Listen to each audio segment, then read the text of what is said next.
There are certain moments in a person's life that arrive without warning and rearrange everything they thought they understood about themselves. Not the dramatic moments that play out in public, not the ones that make newspaper front pages or trending social media posts, but the quiet, deeply personal moments that happen when someone sits across a table and hears a truth that was never meant to surface. For Valerie Bertinelli, one of America's most beloved television personalities, that moment came not on a film set, not during a red carpet interview, and not in the middle of one of the many personal storms that had already tested her throughout her life. It came inside a television studio, surrounded by cameras and researchers, while she was simply trying to learn a little more about where she came from. What she found instead was a story so layered, so unexpected, and so emotionally charged that it forced her to reconsider the very foundation of the family identity she had carried for decades. The headline that would eventually follow was simple enough. Valerie Bertinelli's inheritance makes the headlines. But the story behind that headline was anything but simple. To understand why this discovery hit Valerie Bertinelli as deeply as it did, it helps to understand who she is, not just as a celebrity, but as a person shaped by experience, by public scrutiny, and by a lifelong relationship with the complicated nature of family. Valerie Ann Bertinelli was born on April 23, 1960, in Wilmington, Delaware. She was the daughter of Andrew Bertinelli, a General Motors executive, and Nancy Bertinelli, a homemaker who raised 4 children across a childhood that moved frequently as the family relocated for her father's career. By the time Valerie was a teenager, the family had settled in California, and it was there that her life took a turn that would define her public identity for decades to come. She was barely 15 years old when she was cast in the role that would make her famous. The television sitcom One Day at a Time, which aired on CBS beginning in 1975, gave Valerie the role of Barbara Cooper, the younger daughter in a household led by a divorced single mother navigating life in Indianapolis. The show was groundbreaking for its time.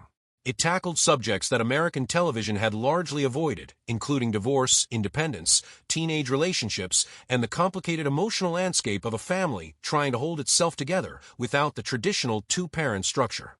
Valerie's performance was warm, natural, and immediately endearing to audiences across the country. She became one of the most recognizable young faces on American television almost overnight. What audiences saw on screen was a young woman who projected cheerfulness, relatability, and a kind of uncomplicated warmth that made her easy to love. What they did not always see was the pressure that came with achieving that level of fame at such a young age. Valerie has spoken in various interviews and in her own writing about the way early fame shaped her sense of self, often in ways that were not entirely healthy. The desire to be liked, to be seen as pleasant and easy to be around, to avoid conflict and maintain a sunny exterior, these were habits that formed early and stayed with her long into adulthood. They were also habits that would eventually need to be examined and in many cases released. Even so, the years during One Day at a Time represented a kind of golden period of youthful success. The show ran for 9 seasons, and by the time it concluded, Valerie Bertinelli was a household name with a loyal following and a career that seemed to have an almost unlimited horizon ahead of it. She had also, by that point, already made one of the most consequential personal decisions of her life. In 1981, when Valerie was 21 years old, she married Eddie Van Halen, the extraordinarily gifted Dutch-American guitarist who had already helped transform the sound of rock music with his band Van Halen. The marriage was, by any cultural measure, an event.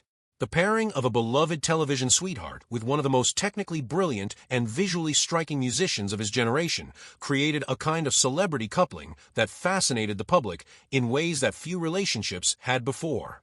They were young, they were beautiful, they came from entirely different professional worlds, and their obvious affection for each other felt genuine in a way that celebrity romances often do not. Their son, Wolfgang Van Halen, was born in 1991, and for a time the family presented an image of unconventional but real happiness.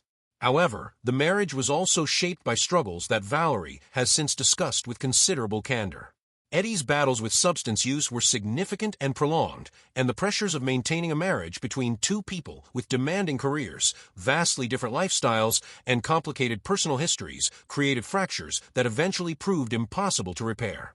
By 2001, after 20 years of marriage, the couple separated. Their divorce was finalized in 2007. Even after the legal dissolution of their marriage, however, Valerie and Eddie maintain a connection rooted in their shared love for their son and in the deep familiarity that comes from having spent so much of your adult life intertwined with another person. When Eddie Van Halen passed away on October 6, 2020, following a long battle with cancer, Valerie's grief was public, raw, and clearly sincere. She paid tribute to him on social media with words that reflected not bitterness or unresolved anger, but genuine sorrow for the loss of someone who had been, in many ways, the defining relationship of her early adult life. After her first marriage ended, Valerie tried again. She married food scientist and financial planner Tom Vitale in 2011, in a ceremony that friends and observers described as intimate and hopeful. For a woman who had survived a very public unraveling of her first marriage, the decision to try again spoke to a fundamental optimism about love and partnership that had never entirely left her. However, the second marriage also encountered serious difficulties. Valerie filed for divorce from Tom Vitale in 2022, and the proceedings were not entirely smooth. There were disagreements over financial matters that played out with at least partial visibility in public reporting, adding another layer of complexity to an already emotionally difficult period. Valerie spoke about the end of her second marriage with a degree of vulnerability that her fans found both brave and recognizable. She talked about the specific kind of shame that can attach itself to a second divorce, the fear of being seen as someone who cannot make love last, the internal narrative that whispers questions about personal worth and lovability. She talked about the accumulated weight of those feelings and the slow process of learning to set them down. In doing so, she offered something valuable to the many people watching and listening, the reassurance that complicated emotional histories are not signs of personal failure, but simply signs of being human. Beyond her marriages, Valerie Bertinelli became one of the most publicly visible figures in a national conversation about body image, self-esteem, and the particular cruelty that the entertainment industry and popular culture can direct toward women's appearances. For years, her weight fluctuated in ways that were commented upon with a frequency and a lack of compassion that reflected the broader cultural attitudes of the time. She became a spokesperson for Jenny Craig, a weight loss company, and her journey was documented publicly in ways that, while commercially motivated, also resonated with millions of women who recognized their own struggles in her story. In more recent years, Valerie has spoken with increasing clarity about the damage that decades of focusing on her body as a problem to be solved had caused her sense of self. She has been outspoken about rejecting the idea that her value as a person is connected to her weight or her appearance, and she has discussed the emotional labor involved in unlearning beliefs that were absorbed over a lifetime of living inside a culture that communicated those beliefs constantly and without mercy. She also stepped into a new phase of her public career as a food personality, hosting the cooking program Hot in Cleveland and later Kids Baking Championship, and becoming associated with a warmer, more nurturing form of television presence that felt authentic to who she had become in middle age. Her cookbooks were commercially successful, and her willingness to be candid about her personal life in her memoir, Losing It and Gaining My Life Back 1 Pound at a Time, published in 2008, as well as in subsequent media appearances, created a sense of genuine connection with an audience that had followed her career across decades. All of this personal history, the marriages, the losses, the body image struggles, the slow and ongoing work of building authentic self-regard, formed the emotional backdrop against which the revelation about her family history would eventually land. A woman who had spent so much of her life examining questions of identity, inheritance, and belonging was about to discover that the answers to some of those questions reach back much further than she had ever imagined. The PBS genealogy series Finding Your Roots, hosted by the renowned Harvard professor and historian Henry Louis Gates Jr., has over the course of its many seasons become one of the most culturally significant documentary programs on American television. The show's premise is straightforward in concept, but endlessly complex in execution. Gates and his team of researchers use genealogical records, DNA analysis, immigration archives, military documents, and an extensive network of historical databases to trace the ancestry of well-known public figures, often uncovering stories that illuminate not just individual family histories, but broader chapters of American and world history. The guests who appear on the show typically arrive expecting to learn interesting but manageable things about their past. They might hope to confirm a family legend, learn the specific village their great-grandparents came from, or discover the name of an ancestor who served in a historical event they had only known about abstractly. What they do not usually expect is to have the fundamental story of their family rewritten in front of them, and an audience of millions. Valerie Bertinelli came to Finding Your Roots with the particular curiosity of someone who had always known that her family name had Italian roots, but had never fully explored what that meant in terms of documented history. The Bertinelli name was connected in family lore to her paternal grandfather, a man named Nazareno Bertinelli, who had immigrated from Italy to the United States in the years following the First World War, and had settled in Scranton, Pennsylvania, where he built the American branch of the family that would eventually include Valerie's father Andrew, and later, Valerie herself. The image of Nazareno that existed within the family was the kind of broadly sketched portrait that tends to survive in immigrant family memories. He was the grandfather who came from Italy. He worked hard. He married and had children. He became part of the American story in the way that hundreds of thousands of Italians did during the great waves of immigration that shaped the demographic character of the early 20th century United States. This was the story Valerie carried.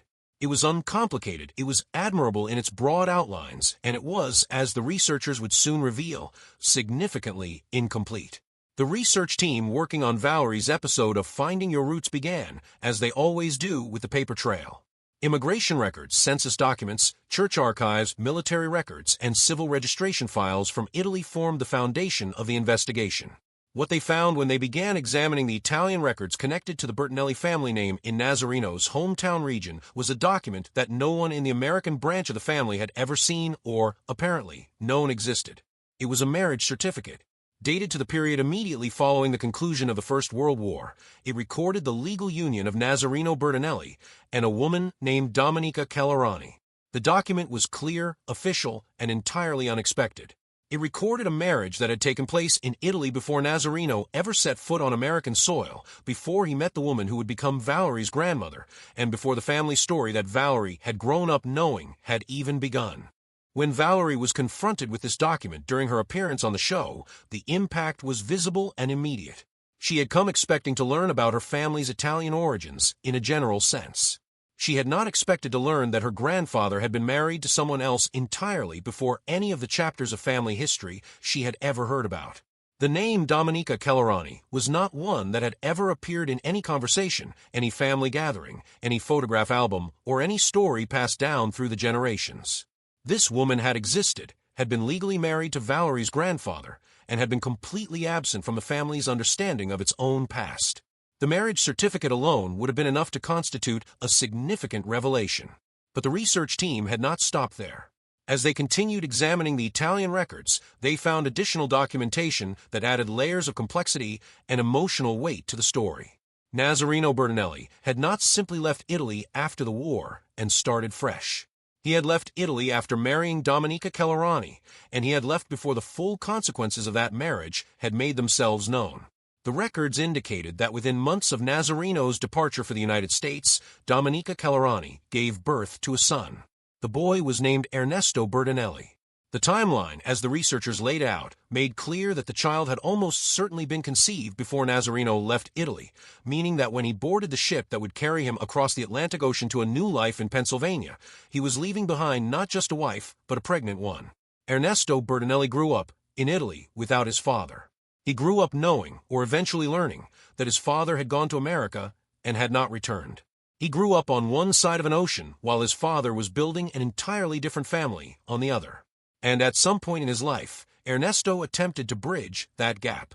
Records and correspondence that the research team was able to locate suggested that Ernesto had written letters to the American side of the Bertinelli family, trying to establish contact, trying to reach across the decades and the distance and the silence to find some form of connection with the relatives he had never met. Whether those letters were received and ignored, received and misunderstood, or simply lost in the complicated machinery of international correspondence across much of the 20th century is not definitively known. What is known is that the connection was never made. Ernesto Bertinelli lived his entire life in Italy. He never met his father. He never met his half-brother, Valerie's father, Andrew. He never had the reunion he apparently sought. And he eventually died without the reconciliation or the recognition he had reached out for. For Valerie, sitting in the studio and processing this information in real time, the emotional impact of Ernesto's story was profound. She found herself thinking not in abstract historical terms, but in deeply personal ones. She thought about what it means to be a child who grows up wondering why a parent chose to leave. She thought about the specific, quiet devastation of a child who looks at the absence of a parent and finds a way to make it mean something about their own worth, their own lovability, their own fundamental value as a person. She understood that territory not from the outside, but from somewhere closer to the bone. After arriving in Scranton, Pennsylvania, Nazareno Bertinelli did what many immigrants of his era did. He worked to build a new life from scratch in a country where he had few established connections and no guaranteed safety net. He found community, he found work, and eventually he found a woman he wished to marry. That woman was Angelina Croce, who would become Valerie's grandmother and the matriarch of the American branch of the Bertinelli family, as Valerie had always known it. When Nazareno applied for a marriage license to marry Angelina Croce, he was asked whether he had ever been married before. The answer he gave was no. He declared himself to have never previously entered into matrimony. In doing so, he did not simply omit an inconvenient detail. He legally erased Domenica Kellerani from the version of his life that would exist in America. He erased the marriage. He erased the child. He erased Ernesto. Whether this erasure was driven by calculated deception, by an inability to navigate the legal complexities of a previous marriage across international boundaries, by shame, by grief, by the practical desire to simply start over, or by some combination of all of these things is something that no amount of archival research can fully recover. The people who might have known the answer, Nazareno himself, Domenica, and even Ernesto, are long gone. What remains are documents, and documents can tell you what happened without always being able to explain why. What the documents make undeniably clear is that Angelina Croce almost certainly married Nazareno Bertinelli without knowing that he was already a husband and a father. She made her vows and built her life and raised her children on the basis of a version of her husband's history that had been edited before she ever encountered it. Whether she ever suspected the truth, whether any rumor or letter or fragment of the old story ever reached her, is unknown. Valerie expressed doubt that her grandmother had any awareness of the hidden history. The woman Valerie knew from family stories did not seem like someone who would have been capable of absorbing that kind of knowledge in silence. The word inheritance, when it appears in connection with a celebrity's name in a headline, almost always refers to money. It refers to estates, to contested wills, to the legal distribution of wealth accumulated over a lifetime. When Valerie Bertinelli's family history made headlines in connection with the revelations from her appearance on Finding Your Roots, the inheritance in question was nothing so straightforward.